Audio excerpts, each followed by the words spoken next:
Hi viewers, welcome to our channel. అఘోరికి jail అధికారులు shock ఇచ్చినట్టుగా తెలుస్తుంది. అతను ఆడ మగ తెలియకుండా అతన్ని లోపలికి అలౌ చేయనివ్వం, ఎక్కడ కూడా బ్యారక్ మేము అలౌ చేయమని చెప్పినట్టుగా వార్తలు అయితే వినిపిస్తున్నాయి. సో మరి లేడీ అఘోరికి రిమాండ్ కు పంపించడం, ఇప్పుడు అధికారులు షాక్ ఇవ్వడం చూస్తూ ఉన్నాం. మరి ఇప్పుడు లేడీ అఘోరి పరిస్థితి ఏంటి? ఎందుకు అధికారులు లోపలికి అంటే జైలు లోపలికి రానివ్వడం లేదు? దీనికి సంబంధించిన మరిన్ని వివరాలు మా ప్రతినిధి తేజ అందిస్తాడు. ఒకసారి తేజను లైన్ లోకి తీసుకొని అక్కడ ఏం జరుగుతుంది, మరి లేడీ అఘోరిని ఎక్కడికి తీసుకెళ్లే ఛాన్సెస్ ఉన్నాయి, ఈ విషయాలన్నీ కూడా అతనితో ఒకసారి తెలుసుకునే ప్రయత్నం అయితే చేద్దాం. తేజ.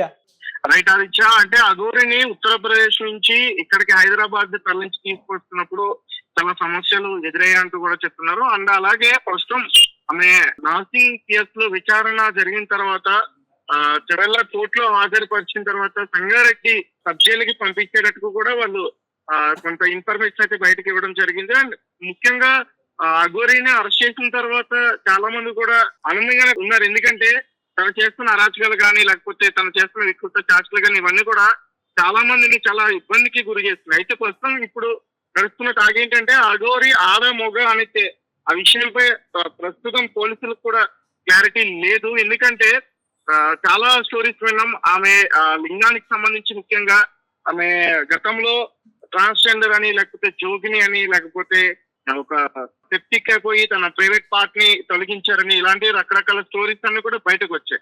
ప్రస్తుతం పోలీసులు అయితే చాలా కన్ఫ్యూజ్ అవుతున్నారు. అంటే ఆమెను అట్లా ఏ బ్యారెక్ లకు పంపించాలి, అంటే అతన్ని మహిళల జైలుకి పంపించాలా లేదంటే ఒక మగవారి జైలుకి పంపించాలా అనేది మాత్రం పోలీసులు ఇబ్బందికి గురవుతున్న పరిస్థితి అయితే క్లియర్ గా అర్థమవుతుంది.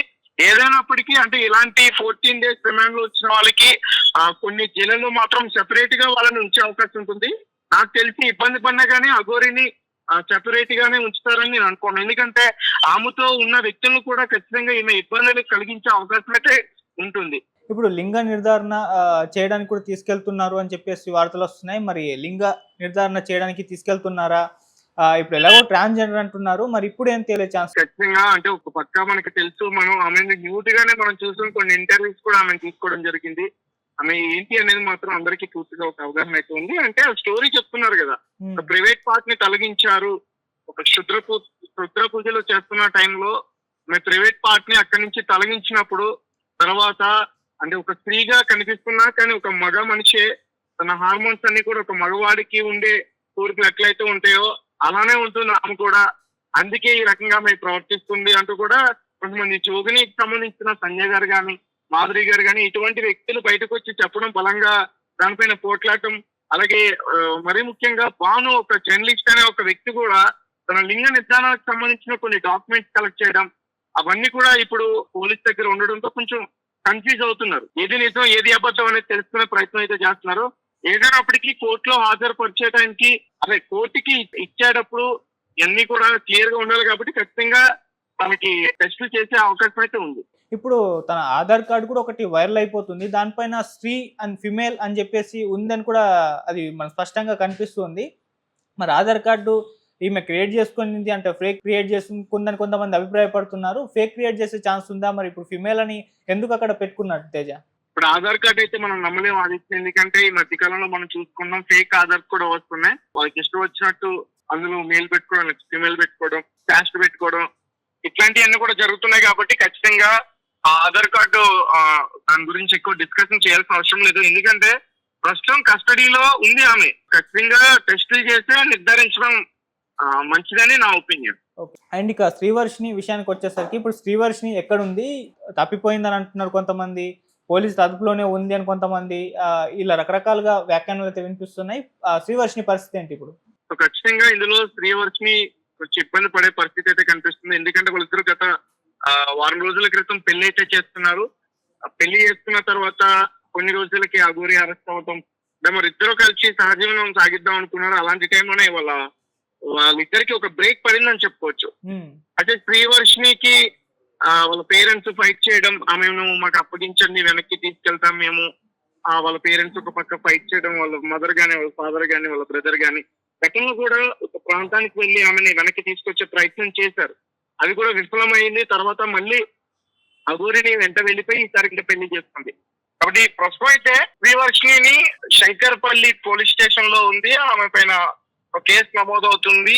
తనను కూడా అదుపులోకి తీసుకున్నారు, విచారణ చేస్తారు, తనను కూడా జైల్లో పెట్టే అవకాశం ఉందని చెప్తున్నారు. అండ్ మరొక పక్క శ్రీవర్షిని ఏం కాదు, శ్రీవర్షినికి కొంచెం కౌన్సిలింగ్ ఇవ్వడానికి, అలాగే వాళ్ళ పేరెంట్స్ కి అప్పచెప్పడానికి ప్రయత్నం జరుగుతున్నట్టు కూడా ఒక వార్త వస్తుంది. ఏదేమైనప్పటికీ ఈ వర్షినికి సంబంధించిన అప్డేట్స్ అయితే మాత్రం రేపు మార్నింగ్ కి మనకు రావచ్చు. ఎందుకంటే ప్రస్తుతం పోలీసుల కస్టడీలో ఉంది, నైట్ టైం కాబట్టి మాక్సిమం వాళ్ళ దగ్గర నుంచి మనకి ఎటువంటి ఇన్ఫర్మేషన్ కూడా రాకపోవచ్చు. కాకపోతే అఘోరి అప్పుడు మనం చూసాం పోలీస్ స్టేషన్ బయట, నార్సింగి పోలీస్ స్టేషన్ బయట మీడియాతో మాట్లాడుతూ అఘోరి నా వైఫ్ ఎక్కడికి వెళ్తుంది, నాతోటే ఉంటుంది, నాతోటే ఉంచుకుంటానని చెప్పేసి కూడా చెప్పడం చూస్తున్నాం. అంటే ఇప్పటికి కూడా శ్రీవర్షిని వదిలే ప్రయత్నం అయితే చేయట్లేదు అఘోరి. మరి శ్రీవర్షిని మైండ్ ఏ విధంగా ఉంది? పేరెంట్స్ దగ్గరికి వెళ్ళిపోయే ఛాన్స్ ఉన్నాయా, లేకుంటే అఘోరితోటే ఉండే ఛాన్స్ ఉన్నాయా?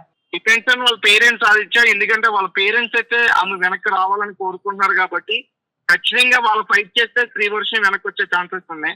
అండ్ వాళ్ళు ఆల్రెడీ పెళ్లి చేసుకున్నారు కాబట్టి చట్ట ప్రకారంగా ఆలోచించుకుంటే వాళ్ళిద్దరు కలిసి ఉండొచ్చు, వాళ్ళు కలిసి ఉండి జీవించడానికి ఎటువంటి ఇబ్బంది లేదు. కాకపోతే ఇక్కడ ఏంటంటే సనాతన ధర్మంలో మాత్రం అటువంటిది లేదు, జరగదు.